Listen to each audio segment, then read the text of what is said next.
Welcome to Story in a Bumble. I'm your host, Dan McElroe. Each episode, our guests are leading voices in tech, media, and entertainment. And to get to know them better, we share their favorite cocktails as they share their stories. The story of the struggling founder is real, and B. Arthur doesn't mince words when she talks about her experience founding two mental health startups. Over a Terramana tequila and grapefruit juice cocktail, B unapologetically shares how she launched and shut down her first company, how her experience on Shark Tank impacted her second, and the overall challenges most of us face when it comes to therapy and our own mental health. I have to say, I took a sip of this before. The Bubble? Yeah. You like it better? No. It was very tequila forward. Yeah, it was. I And was this like, oh, is he just much- made a splash. Yeah, This is it much balances. more, I think, balanced Yeah. and lighter. And I'm not going to feel bad drinking two of these now. But I think before, or three, I mean, who knows? Yeah. I don't know what's going to happen. But I feel like this is much more approachable. And Yeah. 'Cause I was More like- brunchy. I know, right? Yeah. Which is weird because I said tequila and grapefruit, but this was just like a kiss of grapefruit, which is cute. I had it. I was in Miami for New Year's. okay, this year? Yeah, just Okay. recently. Okay. That's why I was trying to take it slow. That's why we're drinking a very Miami drink. Yep. And yeah, my girlfriend got it for the house. And you know, when you're in Miami, like it was like I was gonna do dry January. And so before you go out, somebody goes, "Do you want to do a shot?" Like it's just really fun. And so yeah, that was like a really nice spicy. I'm from Houston originally. So yeah. But let's I want to talk a little bit about what's going on now with you, and we'll work our way backwards. You know what I mean? Because there's lots to cover, I think. Yeah.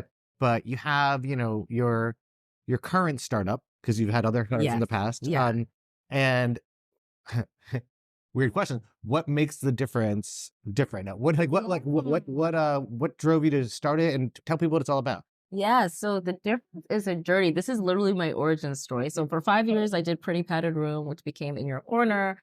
It was one of the first smooth therapy online with video. We were in business for 5 years. I was a first-time founder, by the way. Before that, I was a domestic violence counselor with no technical experience, no technical co-founder, which led to a lot of technical debt, which led to a lot of personal debt. Oh man, So by the time, Talkspace and BetterHelp came out, they just ate my lunch, right? We just couldn't catch up. So we Yeah. closed and we died. It was very painful. But like when we closed, I just realized that this is still what I wanted to do. And I learned a lot from it. And also I sold my URL because even though these people had outraised me and outpaced me, I was still on the first page if you Googled online therapy. oh wow, So there was a little bit of a bidding war for my URL.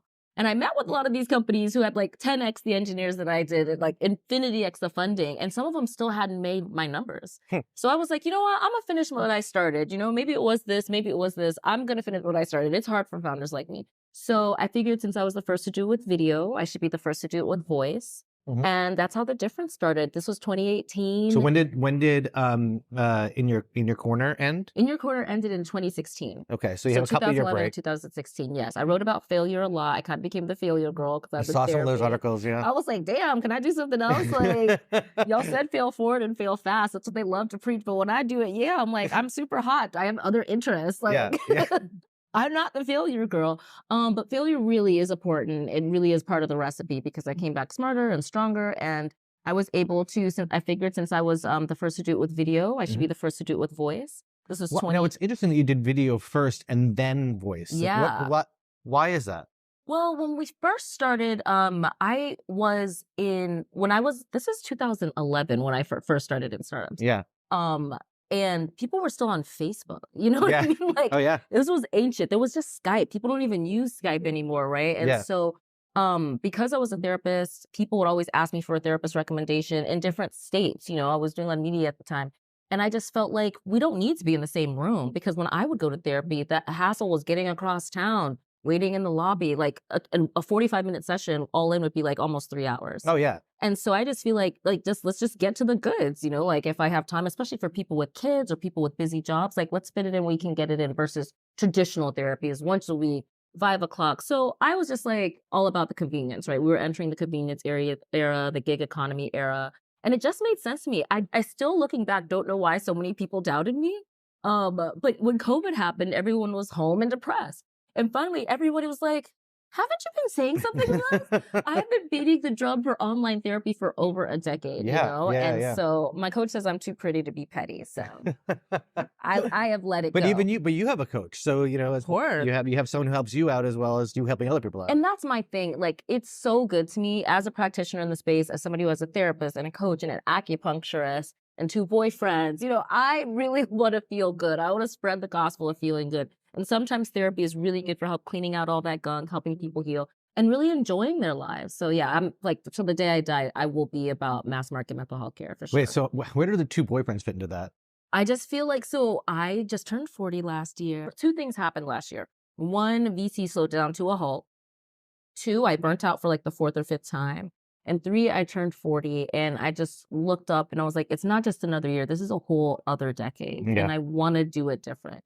Like, I'm an immigrant's kid. I really value a hard work ethic. But when I look back, I'm like, we really didn't need to work that hard, you know? Like, I sacrificed friendships, my health and stuff. And even some of my friends who have in our startup community who have had good outcomes, it's bad, right? They sell their company and the acquiring company shuts it down, right? Yep. Or they get PE acquired and they sever, fire them, no severance. And I'm just like, or you become like, so I'm actually in the middle of a transition. So basically what happened with the difference, I'll wrap that up really quick. We started off with Amazon's Alexa. This was 2018. It made a lot of sense at the time. It was the #1 gift. I've always been against the U.S. health insurance industry because as a therapist, they would rather you see a psychiatrist 4 times a year for Zoloft than me 20 times a year for preventative mental health care, for discovery, for healing And work. the insurance industry in this country is so weird about preventative medicine. It's so crazy to me. And it makes me so angry. It's all crisis-based. No, we're on the same page. And it's so unfortunate. It's so needless. And here's the thing. It still costs more than other people's health care, than other countries, and we get the least. Yep. So I've always been like, man, fuck that. Like, let me build. I've always seen myself as David in the David Goliath story. So I built the difference. The difference is just a call center for therapists, by the way. Well, go back to 2018. You're starting with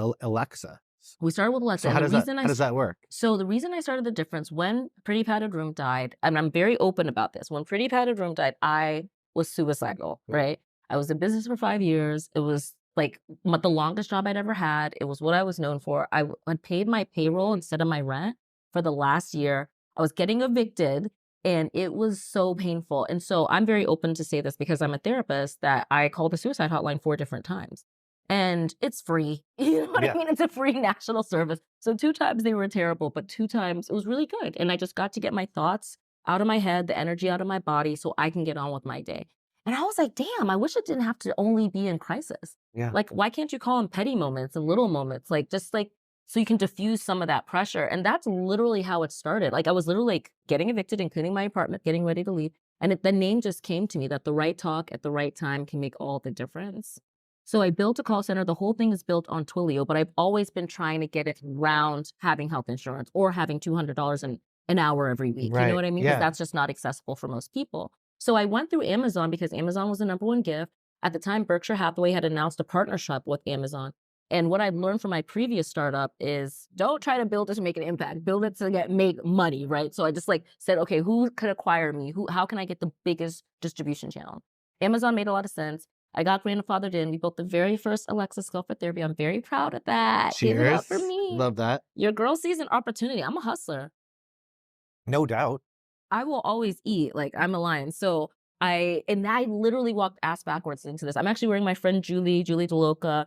She gave me this ring and she's friends with somebody at Amazon, this guy, Dave Limp. But I just had the idea. I was like, what if I did an Alexa skill for therapy? She goes, oh, I know someone who works there. Right. And I'm thinking she just knows somebody who works in whatever. And it was Dave Limp, who was like #3 at Amazon at the time when Bezos was still there. He was he saw my deck before it was even designed. Oh, wow. And they said it made sense. They said it was just like, people were using Alexa like for, just for time and stuff, but it's conversational AI. So I was early to the AI. What's the pitch in the deck for Alexa, I'm lonely. Alexa, I need a pep talk. Alexa, where do I hide the body? No, I'm just kidding. But she will tell you that. Now she does. Before, she warned you not to. In 2018, she would say, I don't know about that. Now you're going to end up on a list. But I was really early to the voice game. Gary Vaynerchuk was really into it back then. So I got in early. It was conversational AI. I had to make a conversational tree. We had to wait. I got to learn a lot about it. It was really cool. I thought we were going to be the Jetsons. So I built it out in 2018. That was really exciting. By yourself? Yeah, I had an offshore team in Berlin. But yeah, like for the most part, it's always just been me and some contractors. And then In 2019, Alexa had some privacy issues, as you know. People were calling Alexa a snitch, and she got called in for court. So obviously we stopped. And then I did Techstars for MetLife. I built it out as a MetLife product. So the same way that you get vision benefits or dental benefits, you could get mental benefits powered by the difference. But MetLife being an insurance company, isn't that or? But they don't do retail healthcare. They do, voluntary benefits and disability benefits. Okay. So for companies that already have healthcare, this is another way to do it. So you could opt in during open enrollment. Got it. So it was called Mindset by MetLife. I also thought we were going to be rich and it was going to be great. But then 2020, COVID happened. Everybody lost their benefits. I promise there's a happy ending. But then I landed in the future of workspace. So we landed in what's called a portable benefit, and it's called portable because you could take it from job to job. Because this country will never give us universal health care. Everybody knows COBRA's bullshit. So we decided to go to market through non-employee-based marketplaces, co-working spaces, schools, gyms, that kind of thing. And that's where we landed. But this was over 5 years. Right. $1.6 million spent. How does this go? So you're in COVID and you realize you have to take this other approach as people are like, one of the things I found fascinating about COVID, both in the startup world and actually in the restaurant industry, here we are in this bar, and we had to really think about how to change our business model literally overnight because all of a sudden we weren't open. Like when you think about that for you, as you're watching people lose their benefits, how do you make that decision, or how does that kind of, it's not really a pivot so much as like an adjustment. How does that work for you? I mean, I'm a therapist, right? So I've worked with people through some of the worst times of their lives, and I know trouble is always temporary, right? And I'm just the person who's like, just keep going, like come to the shore, like you got this or whatever. So for me, every obstacle is always an opportunity, right? Literally COVID was like remember when Susan Lucci, you're not gay, right? I know Susan Lucci. Well, remember how she couldn't win for years and years? Yeah, she finally won. Yeah, the daytime Emmy. 2020 was my redemption arc. Like I was like, I can't believe it. I hate to say it, it was a terrible time, but it was my time, right? I was getting called in. And also then George Floyd happened. Everybody was like, hey, I know this Black girl. She's good on TV. She's been talking about mental health care. I mean, like you really do have to plant seeds sometimes and they harvest when they harvest, because like after 10 years, people came to me. I got a lot of like on the side contracts, speaking contracts and things like that. And that also gave me the vision for the future of work contract, because that was when the Great Recession and the Great Resignation, that's what they were calling it. People were quitting and getting laid off because, COVID made people really be like, what am I doing if I die today? Yeah. And so just a lot of, not just a mental health crisis, but there was an existential health crisis. So I just signed up, just like answer the call. So for you guys, and it's something I always ask founders about this, because I think it's one of the hardest things to do as you grow a business. So you're starting on Alexa, and that's all fine and good, a big platform, but there's still the need to get the word out there to people that you are a platform that people can use. And I loved your way of putting, what the difference is all about. And Alexa seems like a great medium for that. But how do people find out about that? Yeah, I mean, for me, truthfully, I've never had an issue with getting press. This is something that a lot of founders miss, that like people, one, buy what they want, not what they need. And two, they buy from a personality, not a faceless brand, right? So I used to I'm friends with all of them, so I could say it, but I know the founders of Talkspace. I know the founders of BetterHelp. We're all friends. I like to gossip, so I never believe in competition. I just get together and talk shit with like all the other founders. But like it's easy for me to get on panels. It's easy for me to get in press because I'm passionate about mental health, right? So that's not hard for me. And that's how I learned to do it, because the good thing about being underestimated and being underfunded is I have to be profit first always. So what I'm really good at is creating partnerships or creating like consistent media cycles so that I can aggregate user demand and get the inbound traffic that I need. And that's, like everything works out. I always say even the bullshit is fertilizer. I had to learn, and I've become really good with media. I started to write for Forbes. I used to be on Fox News. I've done a TEDx talk. Like I'm really passionate about mental health, and that's easy for me to get traffic without paying fucking Facebook ads. So we haven't talked really about the business model though. So you don't like insurance, which I get. Don't want to charge $200 an hour once a week. You're doing short conversations over Alexa and other platforms now as well. So we don't do anything with any smart speakers. We stopped working with Alexa after 2019. Okay. But basically the way it works is it evolved to just be text-based. I wanted to make it as low friction, low cost as possible. So basically, before COVID, practicing across state lines was still a gray area because technically it's clinical treatment. Yep. So I do have a team. I always say I'm a therapy madam. except instead of selling pussy, I sell peace, you know? And so I have an agency of therapists and I staff them for different contracts. And some of them have specializations in grief or relationship issues or work stress or whatever. And it's literally just a task routing call center system. Anyways, basically the way it works is we don't do anything clinical, so no drugs, no diagnosis. If you're suicidal, we don't do that. I call them professional pep talks. So they're licensed therapists trained in coaching techniques. You text the word pep talk to our number. And then we go, okay, we have times at 1, 3, and 7 o'clock, let's say. You choose one of those and then we call you on your phone. So there's no video element at all. There's no text element at all. I think video is too unreliable, and I think it can be dishonest. It's hard to talk about bad things while people are looking at you. Yeah. That's why I often don't like video. I don't like video in meetings. I want to be. And it really worked out with those COVID. People were zoomed out. Yeah. Oh, 100%. We said we just do phone. So you could lie on your phone. You didn't have to worry about, you didn't look at yourself. You didn't have to worry about being judged. And I don't do text therapy because I just think I hate text, first of all. Like I'm the most inconsistent with text. And it's also the most impersonal way to communicate. And you could see, especially with the younger generation, they're not used to talking on the phone. And that definitely is not. They're not. And that's the thing with social. It gives us intimacy without connectivity. And I just want us to talk to each other again. So the whole thing is phone only. We call them professional pep talks, trademark me. And you text the word pep talk to our number and we call you on your phone. And so what's going on now? So we ran out of money in February. Oh, no. I had to rebuild it every single time, from like Amazon to MetLife. Working with Amazon and MetLife, shout out to y'all, but it took years off of my life. Startups, working with big companies, big tech is like, people don't understand what it's like, right? Because you're still a scrappy startup founder with like a tiny team and you have to get lost in the weeds. And then you have to be this visionary moonshot-minded person that is talking about what's going to happen when. Because these big companies work in 6 and 12 months. Oh, yeah. You will die on the Totally. vine waiting for these fuckers in endless draining meetings. So that kind of burned me out. And honestly, it was a blessing. We ran out of money. Well, I had to scale way down. And I also, one of my friends who's a very successful money manager told me about this concept called I, we, they. Do you know about that one? So basically with founders or entrepreneurs, at first, it has to be I. You have to be crazy enough, scrappy enough, disciplined enough to wake up, and you have to do everything. You have to learn everything, even if you're not the person for the job. Right. Then it's we. You're among the team. You're delegating, finally the things. And then it's they, when you can kind of take your hands off the wheel. I really suffered in that we to they moment. Before, when it was just me, I could rely on myself. If I was late, it was messed up. If things went wrong, it was just me. With we, like, I had 8 people and like 20 therapists working for me. And I'm already really stretched. And again, like, I don't like to micromanage. I feel like if I've done it and I figured it out, you could figure it out. Yeah. This is not the best way to manage people. And it can be a way of managing. If they're the right person. If they are. I mean, I'm a very much of a throw the person in the fire.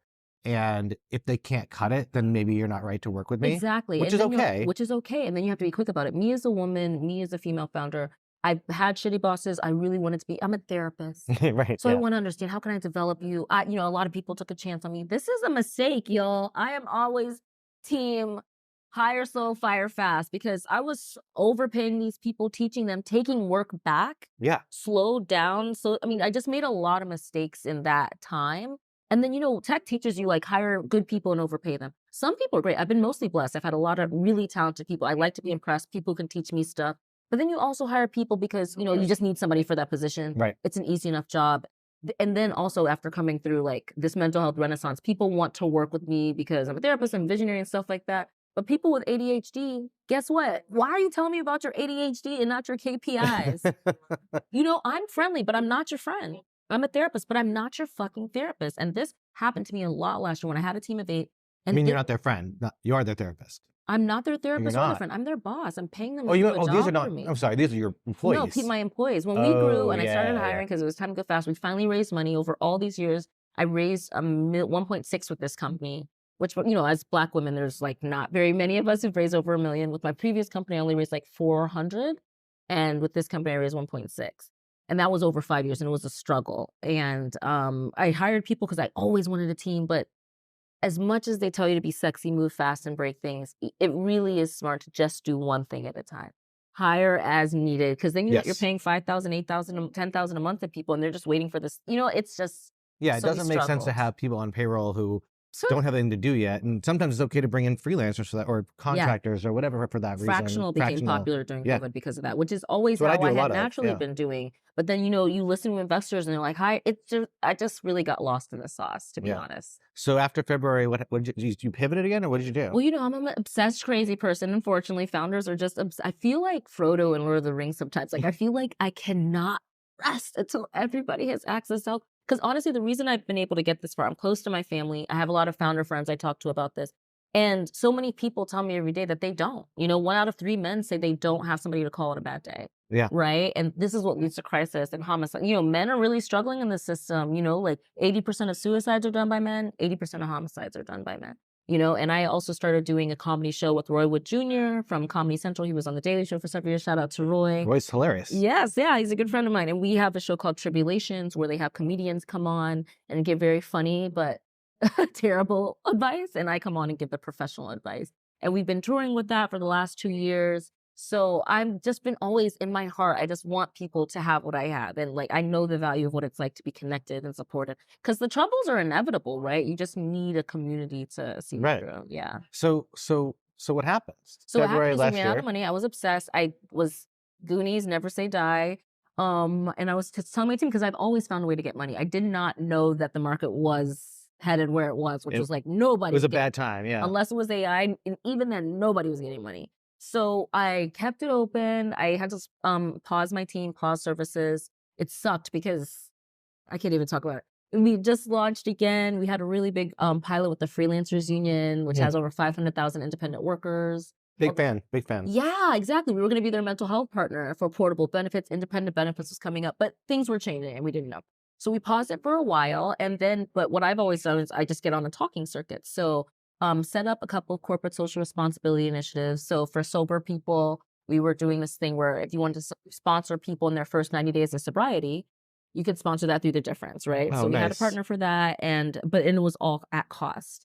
And then we had something for moms, where they have postpartum depression and what they call the 4th trimester, where they're most likely to have postpartum depression. We had people to sponsor those first 90 days, right? And it was covered. So I started getting good at that. And then I started just doing more hosting, MCs, just more speaking opportunities just started coming to me more naturally. It was and were you putting that back into the company, or are you just like, I can finally take a paycheck for myself? Well, I was in debt because I was like, don't worry guys, we're going to raise money. So I had some people still working. Then I was like, oh shit, this isn't going to happen. So I had to catch up on debt. Thankfully, I have a rich boyfriend. Thank God, honey, I love you. And he'd be stressing me out though. So, so that was its own thing. But, I had to work my way up. I fell behind on my rent. And the good thing is I've been here before. I have, any entrepreneur has had to borrow money, had to go on credit cards. But this time was different. I was I'm not going back. I realized I was paying to feel like that. Yeah.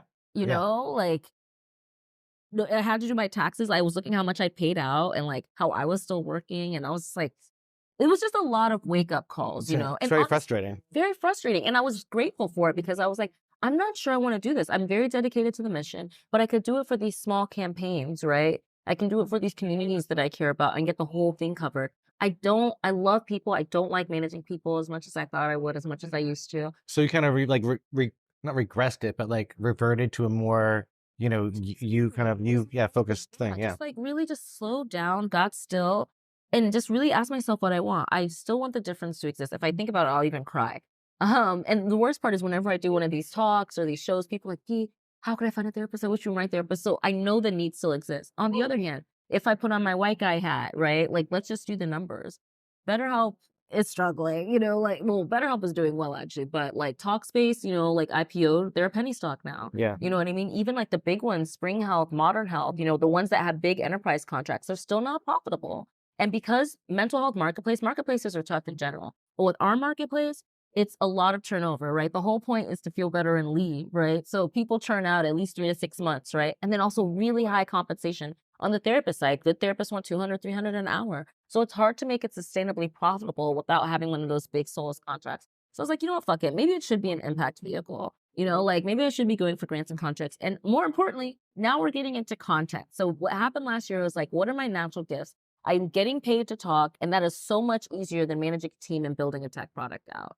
and all of that shit. 100%. You know? And so now I want to be like you. I'm getting into the content game. I'm working on a YouTube channel. It's called The Difference Dictionary. Okay. It's first time hearing it, y'all. You're the Love first this. to know. When's it coming out? So hopefully coming out for May, because May is Mental Health Awareness Month. So we'll be doing our big reintroduction. Hopefully before then. That's where we're going to do our big mental health party yeah, here. we're going to have a big mental health party. I love it. Just stay alive. If you're cold and miserable, stay alive. till Yes, then. do, please.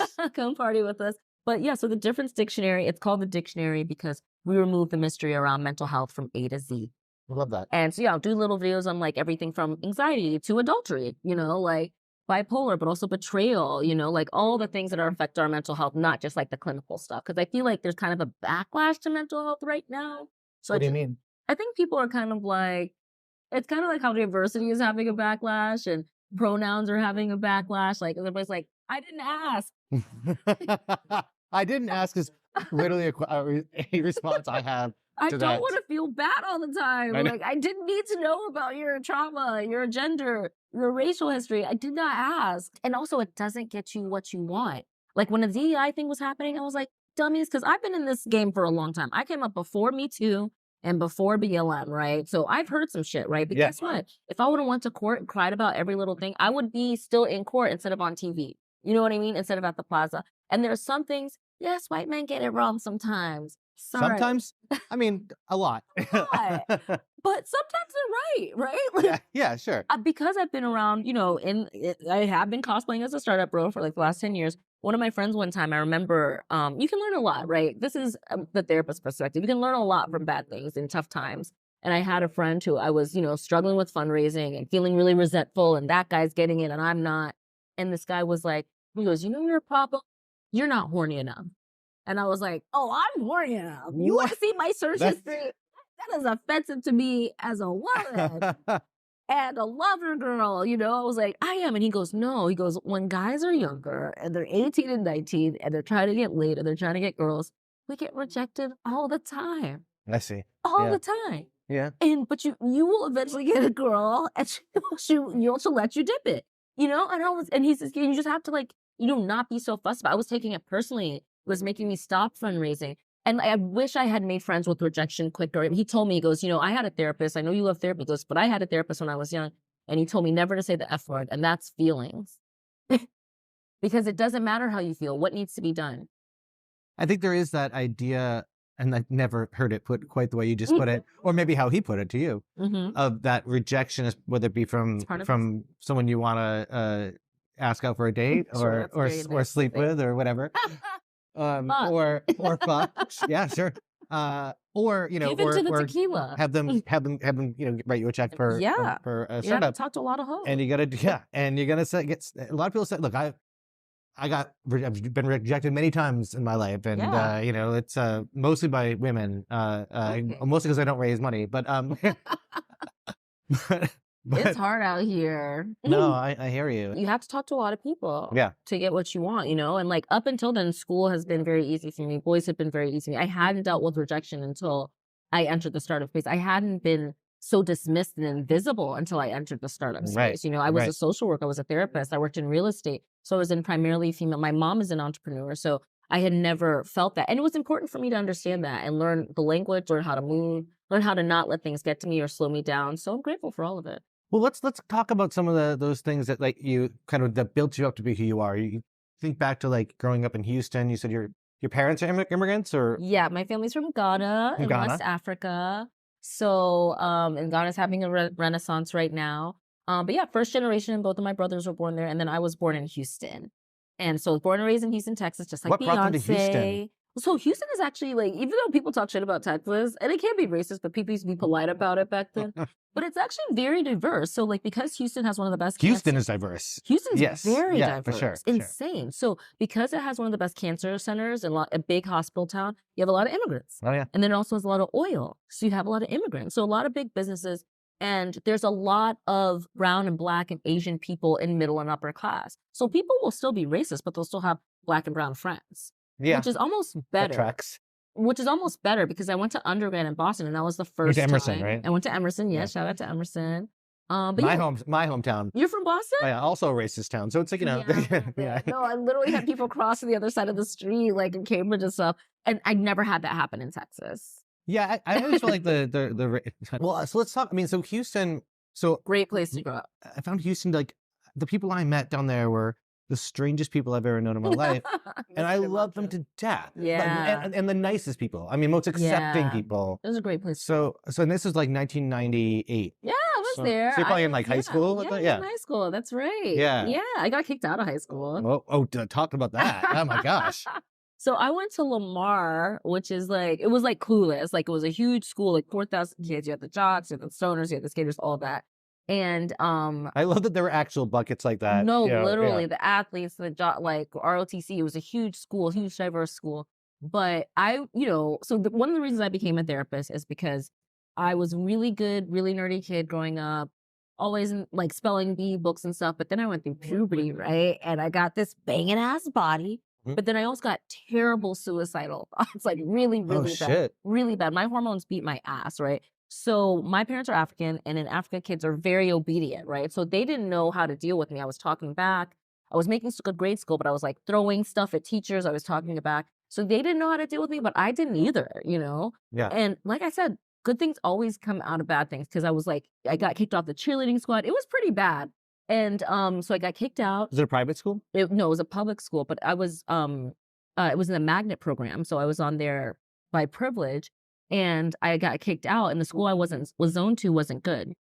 So my parents had to then put me in private school, and no private school would take me. Like I said, I've always thought I was a white guy. I'm literally writing a book called The White Man Within, because my mom would I can't wait to read that. yeah, it's called The White Man Within. The silent part is embracing. Because like I said, like I've learned a lot from being on the other side. It's just a different perspective and approach to life, Yeah. Yeah. And with that, if you don't take the judgment, you can get a lot from it, And I mean, I think that perspective is the ultimate privilege, right? So, so I got kicked out of high school. My African parents would like cry and cry, be like, "Shut up, mommy!" Like I was just so bad, and it was so good that I went to this really small Episcopalian high school. You had to wear like a vest, and the women had to wear a hat. Which high school was it? It was called St. Thomas Episcopal in Meyerland Plaza. I think I have a friend who went there. Yeah, it was K through 12. I yeah. tried to start a cheerleading squad there because I loved cheerleading, and they like called me. It was so bad, bro. But thank God that happened, because I would have stayed in Houston and probably become like a real estater and like a Candace Owens type or something. But instead, I was like, get me the fuck out of Texas. And so I went to the opposite. And that's what made me go to undergrad in Boston. And I forget, what did you major in at Emerson? At Emerson, it was management comms and world languages. So nothing around therapy. Nothing around therapy, but it kind of was. I like to talk to people, obviously. Yeah. And yeah, so sure. Boston was too cold and too racist. So every spring semester, I went abroad. I went to Spain, I went to France, then I went to London every spring semester. And so I just and it was cheaper too. You could do a semester in Europe for like $8,000, and Emerson was $15,000 a semester. Yeah. I got to learn Spanish. I got to meet different people. I originally started for broadcast journalism, which is funny because now I do a lot of broadcast journalism for Forbes and stuff. But September 11th was my second day of school. Oh, shut up. And the Man. media, I just haven't trusted media ever since, because it was just so weird. So you go to Boston, you're at Emerson, you're not studying therapy. I was studying but you're broadcast studying- journalism. and then you switched and to then like second semester, I was like, because it was mostly print journalism. And I was like, I'm not trying to do this. maybe you had a premonition that print was dying. Maybe. But I have a lot of respect. I love storytellers. I love stories. Yeah, it's interesting because I do a lot of writing now. So I don't know. I Your think soul people knows. in general, this is an informed opinion, not like my own opinion. When you talk to people, when it comes to news or whatever, they prefer reading because they prefer scanning. They don't want to watch a lot of news video because they just want to be like, I want to read this or consume this on my own time. So reading, I don't think is bad. No one just wants to pick up a newspaper, or a magazine anymore. I miss, honestly, like it's one of the, like still go, I mean, not anymore because the economy, but my favorite thing is I would go to Chelsea. I would get my nails done every 2 weeks, and I would they have this Ample Hills ice cream shop in Chelsea. Oh, sure. And I loved it so much because while I was getting my feet done, I could read like Glamour magazine and Elle magazine and I love Fast that. Yeah. Company. I really miss it, and I really feel like this generation is missing out on that. That's definitely true. And also Ample Hills founders, former guests on this podcast. So, Shout out to you. yeah, well, to them really. Are but they doing okay? Well, they started the new ice cream company. And so you go to Emerson and then you graduate. And you go to become a therapist right away, or what's No. So like I said, Boston was tough for me because it was so cold.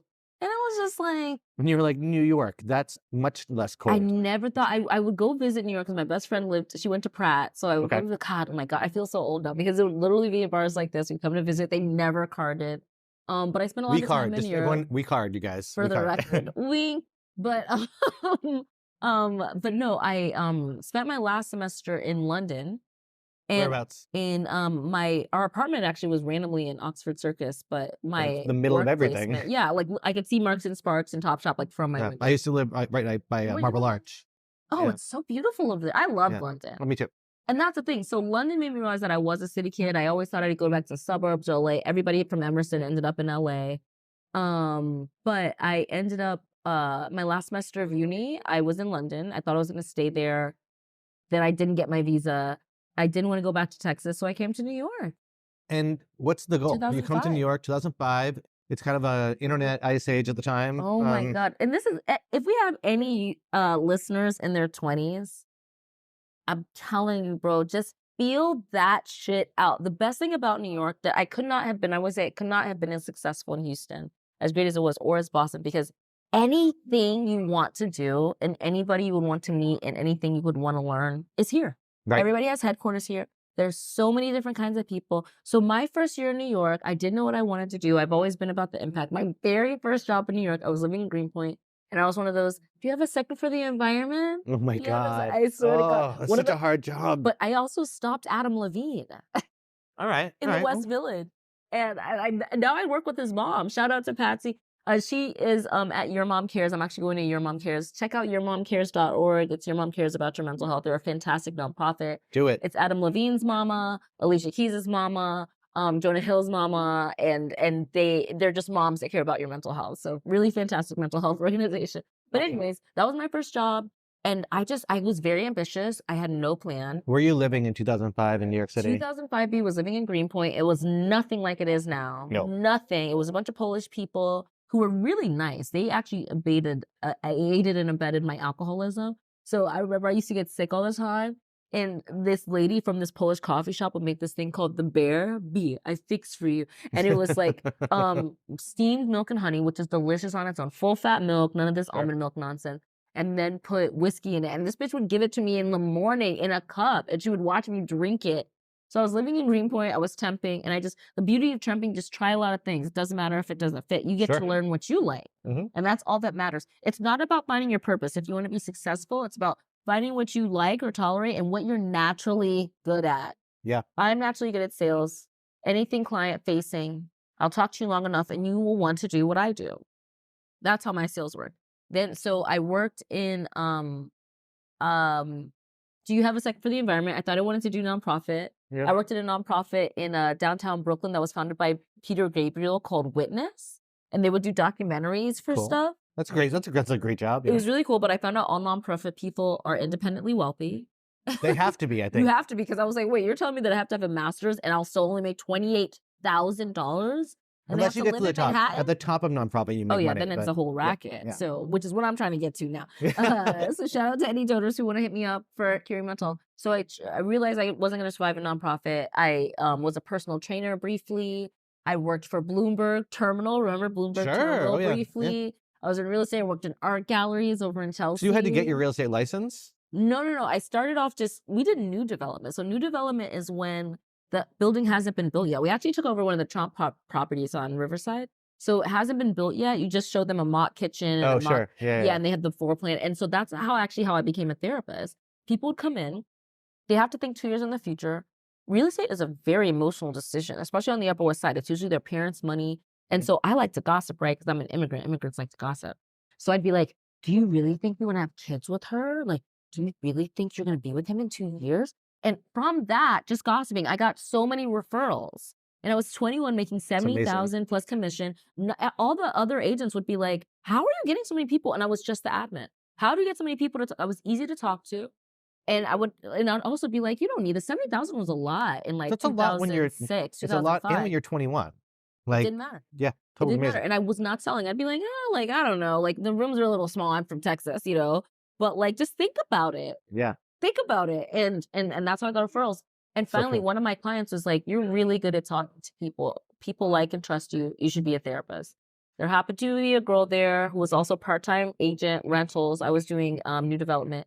She was taking class at Columbia. I shadowed one class. It was the only school I applied to. I'm telling you, lean into the challenge. Don't let your pain be in vain. Listen to what the pain is trying to tell you. Yeah. It's right there. And so you went to Teachers, right? I went to Teachers College. You were at the Columbia Journalism School. I was. But I lived on 121st, and it was the only time I was faithful in my whole life.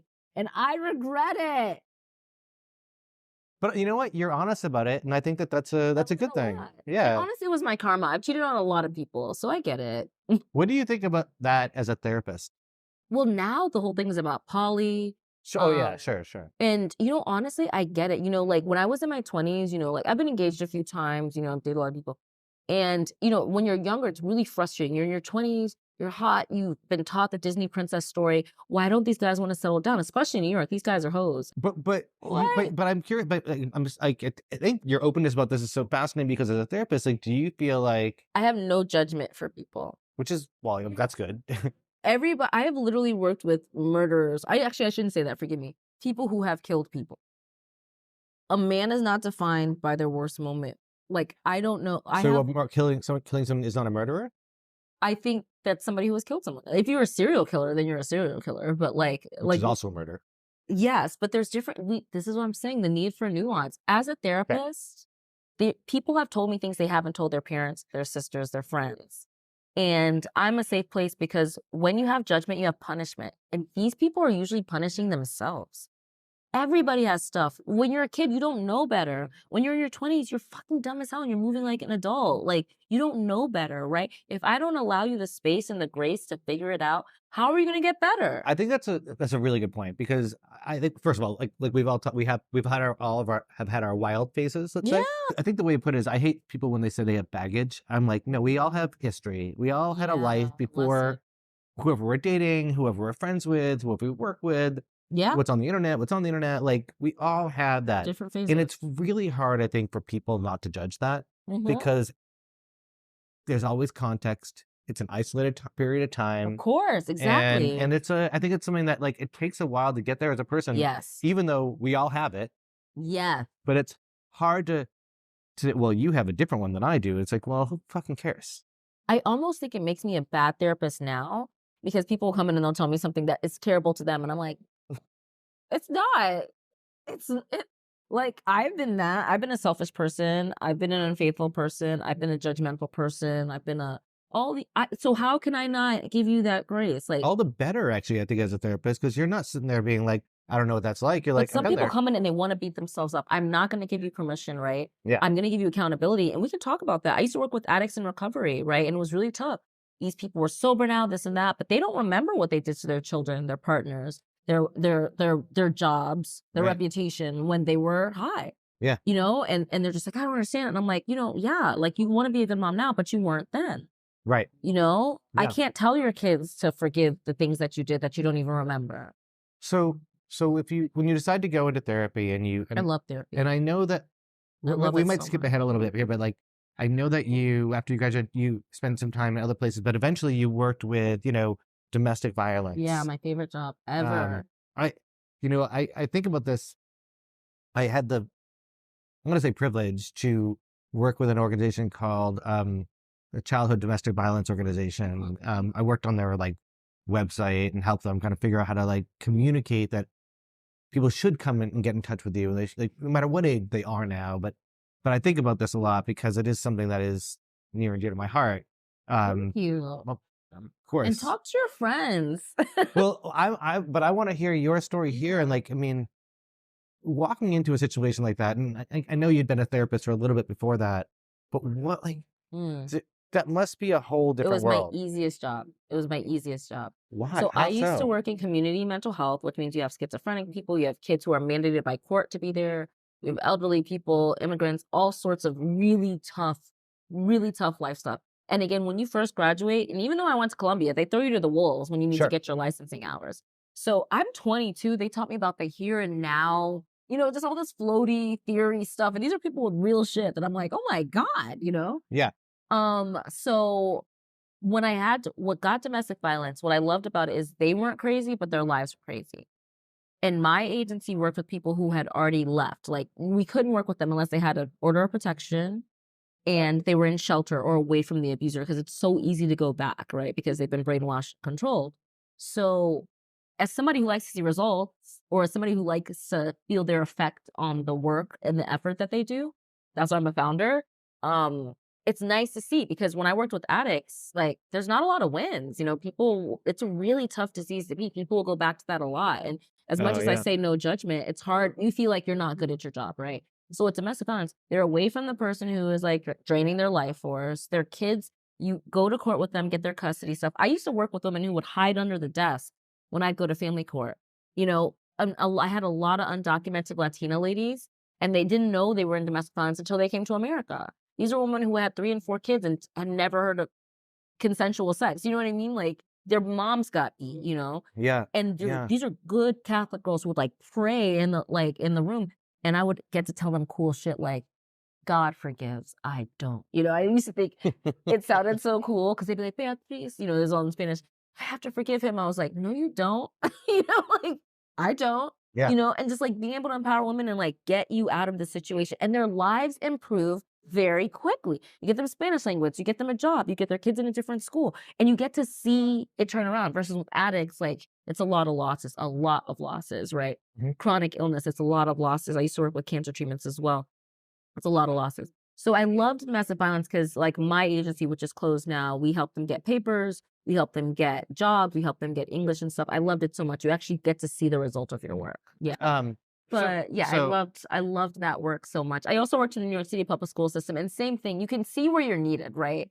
And I loved working with kids. New York City kids are so cool. You think they're like too grown up. They made the same mistakes as other kids. So how does this lead to starting a company? So you're doing this at So before I started a company, I was in social work for a while, worked in the New York City public school system for my internship when I was at Columbia. Then my first job out was in community mental health, where it was like everybody, IEPs, all that stuff, like, which is individual education, mandated court. And then domestic violence was my favorite population to work with. And that was when I worked with all women. I had an all-women team. My supervisor was my hero. Awesome. Shout out to Elizabeth McGowan. She was one of those people. So me, I have a gift, right? People like talking to me because I'm easy to talk to, but I'm not a true therapist. Like, how sometimes you meet a true scientist or a true technologist, and that is just who they were designed to be, right? Yeah. Or a musician, right? Like, they couldn't have been anything else. And I'm not a true therapist. Like, I'm easy to talk to, and I like helping connect the dots, but I work with true therapists who are dedicated in service, care about people's pain. See, and the comprehensive thing, the reason I'm not able to judge people is because you just take it all in, right? And humans are flawed, and they have phases We all are. where they will learn and they will be flawed on their own. And if they are brave enough to come in and learn from those mistakes, respect them, honor them, praise them, and encourage them to get through it. And you will be changed by that. It's a really beautiful thing. Like, it's to witness. I totally believe that. And as someone who, like, my whole life is spent in the world of understanding people to help solve problems for them. Like, that's all I do is create things in the world that hopefully solve problems. So what led you to say, I'm going to create something? Well, I was only making $38,000 a year. Not so great.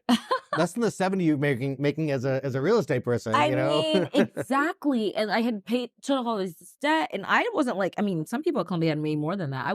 I had a job. I also, at the same time, I was working at the Core Club. Shout out to the Core Club, which is like a members only club, like Soho House, but it was more finance. These were the masters of the universe. Yeah. And I would wait on them. Like, Jerry Seinfeld was a member, Kenneth Cole was a member, like all these big time hedge fund guys were members. Yeah. And I was like, yeah, I like therapy and social work, but like, these guys have 5 different kinds of mistresses and, 5 different kinds of property. And so yeah, when I was in the domestic violence position, which was at FEGS, the Center for Women and Families, I realized that I still had the sales of a real estate person, that mindset and that skill set.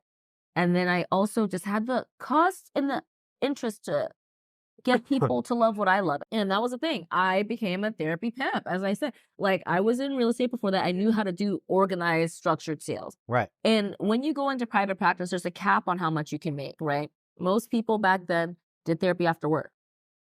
Oh yeah. So they had right? 5 to 9. a There's work a limit. thing, and then Exactly. yeah. Okay. Even if I charged 200, 300 an hour, I would still be limited to a certain amount. Also, my supervisor, who again, Elizabeth McGowan, I love you so much. She was making $50,000 a year and she could not afford a cell phone and she worked until 9 p.m. every day. Right. So I'm seeing the woman who's very good at what she's doing. This was my future. I was never going to make more than that. I was going to struggle forever. So I said, and also I went to Columbia, so my student loans had kicked in. Well, I know how that is. You know, right? You studied journalism. My degree cost twice as much as what I was making. I was going to start. I had a rich boyfriend at the time too. Back then, I was a smoke show back then. So, and thank God for that. I was like, how are y'all surviving? Yeah. Like I had to waive my right to health insurance. Oh, So I have friends of mine, women friends of mine, who would go on dates so that they could it was real. get dinner paid for because they were Now making those like girls are on $28,000-$30,000 a OnlyFans, year. so that's why I'm grateful. I mean, it's honestly, I genuinely feel for the girls now because it's not easy. You know, like, it's not easy money, you know, and honestly, thank God for that. That's what made me very independent. That's what made me see, because it's like, so I'm grateful I chose the other path, but it's very easy to Me slip too. into, yeah. No, people join the army and sell their body and their Sure. time, or they join the adult industry. So, Right. All right, let's go back. Yeah. So we gotta get back to. So you decided to go and found so yeah, I your started video Pretty Padded Room. therapy. Yep. We had Padded Room. mostly female clients, an all-female team. I did the market research. 70% of the time, at that time, 70% of the people who used therapy were women. I decided to just target women. Pretty Padded Room, the stigma for mental health back then was very strong. I said, Padded room seems like a very strong word. people don't even know what it is now, but back then we had the images of this padded room. Yeah, no, where they would I put know what it crazy is. Like that's people. why I'm asking. Like it seems like very I don't think that there's anything wrong with anything. okay. Okay. There were several times I wish I could check into a padded room and everybody would leave me alone and send food in and I could It's calm like not a down. spa. It's like, but it's a nice place to like That's get your what we're thoughts seeking. together. You know. Exactly. Yeah. So yeah. that's what it started. We had our mascot. We had this little elephant.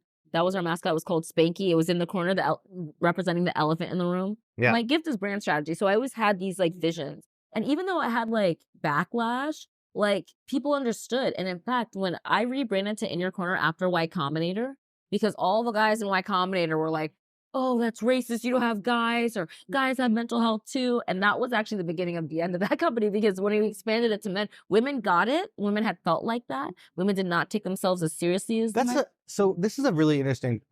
I hate using that phrase again. I think that there's a stigma, an unfortunate stigma to women-only businesses. I mean, yeah, the pink ghetto. There's like I think there's a spectrum of them. I think the wing was not a good idea. R.I.P. the wing. You know? You think the wing was not a good idea? I think in spirit the wing was a good idea. Here's my problem with the wing, and disagree with me. I think it was dumb that they wouldn't let guys in for meetings. It's like They get did it eventually, but it was a No, lot. you're right about that, because it was tricky for us too. It's still a man's world. And I support like that part of it. I was just like, it's like No men but ever. it's like I'm a person. I'm not trying to like put myself up there as like a person who's like trying to like change the world for women. I believe in equality, but I'm like I have a lot of clients who were in the wing. Like, You know what's funny about that? The wing, if you went to the Soho location, the Flatiron location, just outside, there's a coffee place where you can meet anybody. which is The fine. rest of New York City is a man's world. Well, no, This was just a place we used to walk out with our tits out. People would bring their kids. which all for it. I just was like, if you, this is more I actually felt more for my clients than for me. I don't care. I'll meet at a coffee shop. I'll meet at the gym. It doesn't matter to me. But I'm like, if you wanted to have a meeting at the wing and they're like, no, it's like, okay. And they relaxed that. They got sued for that and stuff. They did, and But it I'm was not, and I don't like that they got sued for that. I think that's actually not great. Yeah. Because Because nobody ever asked Adam Newman about his lactation rooms. oh boy, I could tell you some stories about that. That's what I'm saying. And this is what I'm saying, what's going too woke. People are like fighting the wrong fight. Like, I think in general people are fighting the wrong fight. Like, yeah, I agree. But it's been going on for years, right? Spectrum of we're going to be Yeah. this, and then we're going to be this, Yes. then we're going to be choose Correct. whatever. That extreme And it's pendulum. just like, can we just like, I hope we land in the middle, because Yeah. the only way we get through this is together. but okay, I agree. Sorry, I just want to hear a couple things. As part of it was You asked padded about room, Shark right? Tank? Not Pretty not padded room, and then In Your Corner. Yeah, before After In Your that. Corner, you were on Shark Tank. Yeah, it was a And was Shark that Tank. after Y Combinator or before? I'm sorry. That was right before YC. Okay, so you go on Shark Tank, So back then, this was 20, I think 14, 15? 2012 and it aired in 2013, I believe. Yeah. Oh, okay. Or I thought it was later than that. Okay. Or it's either this. I shot it at the end of 2012 or 2013 and it aired the following year. I think it aired in 2014. Okay, so then I shot it at the end of 2013. That's according to, right, to the because then I Shark got Tank it. blog. Oh, wow, you really did your research. This is a real journalist, yeah. So, and shout out to journalism. So we shot at the end of 2013. One of my friends posted it. Nobody got me in. I applied late, as I usually do, because colored people time. And that's culturally competent. You don't have to say anything. This is true. I'm often late. So I applied. No, online therapy was literally unheard of in 2011, 12. And it's so funny because when I say me now versus me then, I just wanted any chance to tell this story. I did not know about venture capitalism.